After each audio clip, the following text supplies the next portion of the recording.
భగవంతుడిని భిన్నంగా ఉంటే భగవంతుని కాదని మనం ఏదైనా చెయ్యొచ్చు. భగవంతుడి భిన్నంగా లేనప్పుడు ఆయనకు సంకల్పాన్ని విరుద్ధంగా మనం ఏదైనా చెయ్యాలన్నా ఏం అక్కర్లేదు. మీరు రాబోయే రాజకీయ రంగంలో కానీ ఏ రంగంలోనైనా సరే రాబోయే పరిణామాన్ని ఒకటి ఆపు చేయండి. మీరు గాలివాన వస్తుంటే పరిణామాన్ని ఆపు చేయండి. మీరు భూకంపం వస్తుంటే ఆ పరిణామాన్ని ఆపు చేయండి.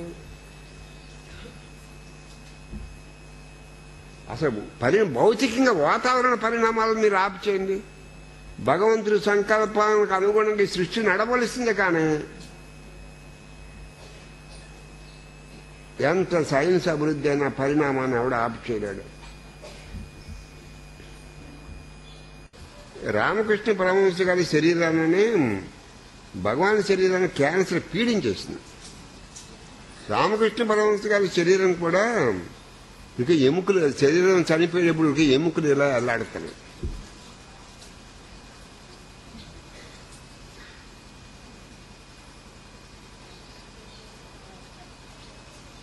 అంటే మాంసాన్ని శుభ్రంగా తినేసింది క్యాన్సర్.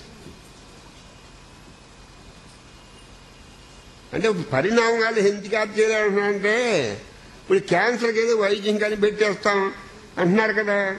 మళ్ళీ తగ్గని రోగాలు ఈ క్యాన్సర్ వైద్యం కానీ పెట్టే తగ్గని రోగాలు ఇంకో 10 కొత్తవి వస్తాయి. ఇంకా పరిణామాలు అదేంటది? ఆ పరిణామాలు మనం ఆపు చేయలేము. శరీరం చావు శరీరం పుట్టిందాకా ఏదో రోజు చనిపోకుండా మనం ఆపు చేయలేము. ఏ పరిణామాన్ని ఈ జగత్తంతా ఈశ్వర సంకల్పంతో నడుస్తాము.